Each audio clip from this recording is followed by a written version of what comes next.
You're recording. What is up, Buttercup? Hey, thanks for stopping by, just cooking with the guys. I appreciate you taking time to stop and watch our videos today. Let me ask you a question. When I say the word comfort food, what comes to your mind? Now, I'm sure all over the country that different foods come to people's minds. Here in Texas, when I think of comfort food, the thing that comes to my mind is chicken fried steak.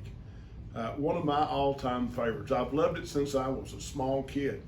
Mom used to fix it when I was growing up at home, and it was fantastic. I've had some at different restaurants around the state that were really good, and I've had some that were not so good. But today I'm going to show you how to make the best chicken fried steak you could possibly make with some good homemade cream gravy to go on top of it. And you stick around and watch this. I think you're going to enjoy it. So we'll be right back.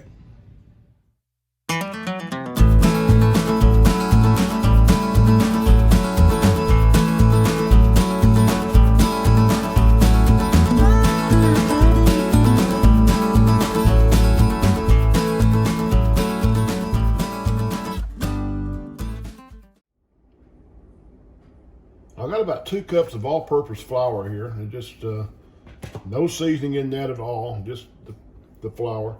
I've got 2 eggs and maybe just a little bit shy of a cup of buttermilk. You could use regular milk or just use plain eggs if you like. I've got 4 cutlets. These are tenderized, of course, as you can see. And I've got some Craig's all-purpose seasoning.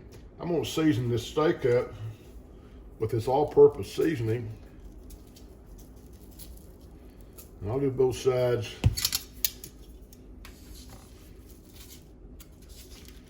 You could use straight salt and pepper on this if you like, if you don't have any all-purpose seasoning on hand. But it does make it a lot tastier when you use this. A little bit of garlic added into this and a few other spices. At this point, I'm going to set these to the side and use my hand. And I'm going to take this first piece of steak and lay it in the flour and get a light coating on it. Come back, lay it into the egg and buttermilk mixture. Come back over to the flour and do what's called a double dredge or a double dip, I guess you could say. Kind of pat that in good.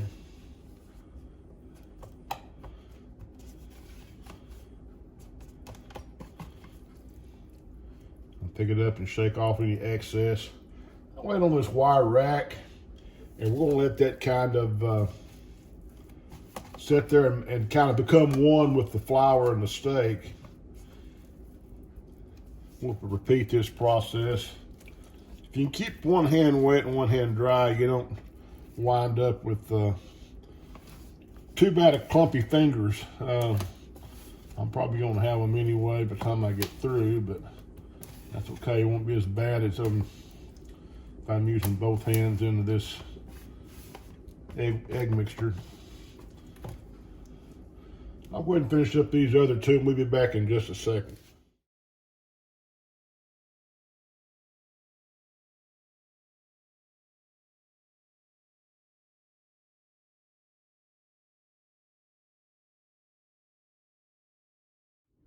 Okay, as you can see, the steak is starting to kind of take in the flour there, and it's kind of melting into it. We've got our oil up to about 360 degrees, and you need to have it at least that high to start off with. It's going to lose some of its temperature as you put the meat in there. It'll bring the temperature down a little bit, but then kind of maintain a, somewhere between a 350 and a 360. And if you put it in too soon, what's going to happen is your meat is going to absorb too much oil. This way it won't. Looks like maybe we can get 3 to start with. I don't want to crowd these, so we'll go with 3 right now and come back and add this other piece here in just a few minutes. So hang around and we get closer to getting this side done and get ready to turn it over. We'll be back. coming along pretty good. You can see when it starts having liquid start bubble up to the top, it's getting close to the time to turn it over. One thing I didn't mention a minute ago, I'm using canola oil. You can use canola oil, vegetable oil. You can use peanut oil. I don't know that I would use olive oil. I just could if you wanted to, but I just don't know how that the flavor of olive oil would match with this chicken fried steak. Let's check this out and see what it looks like. Let's give us time to turn it over. Oh yeah, we got a good browning going on here. Those look nice.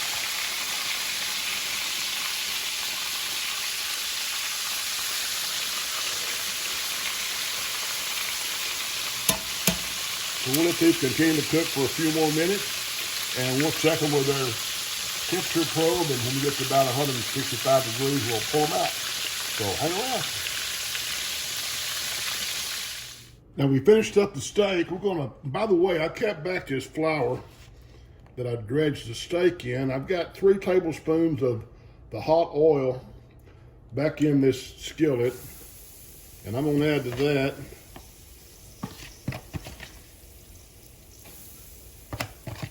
three tablespoons of the flour that I used on the meat. And we're gonna cook this in. We're gonna make us some good cream gravy to go on top of this good chicken fried steak here. And you want to cook this flour in good and get rid of the raw flour taste out of it, so it could take you a second or two. You want to constantly stir this or you will wind up with a mess on your hands, and you don't want that for sure. Leave those clumps in there that come off your steak while you were cooking it. And I've got a cup of evaporated milk and a cup of water. And we're going to start adding this in.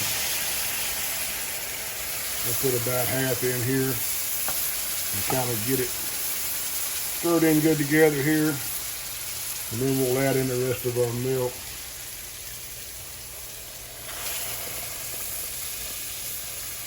Now it may look like you're making a mess, but just keep going. It'll thin out.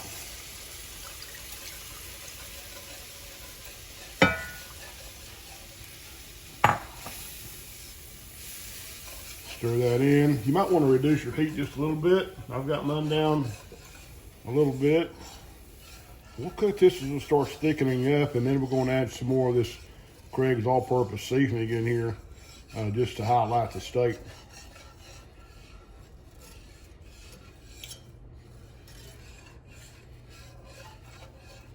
I'm going to cook this, kind of give you an idea of what it should look like.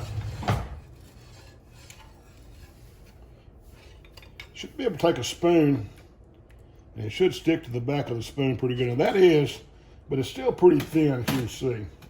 And we want this steak, this gravy, I'm sorry. We want it thicker than that.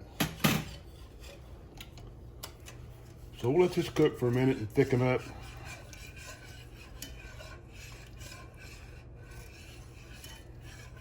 And as you stir this, you can see that it will start thickening real quick. So I'll be back in just a second when I get this finished up, and we'll plate this up and give it a taste. So hang around.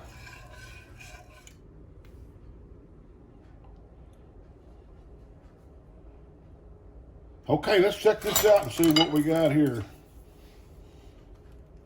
And it looks really good. The batter seems to be sticking well to the steak.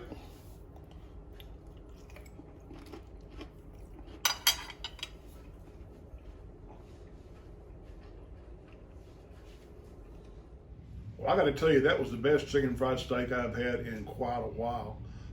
Hey, if you haven't hit that subscribe button yet, please do so and hit that notification bell and make it ring. Every time we do a new video, you'll get notified. So for now, I'm going to go eat some chicken fried steak, and I'll see you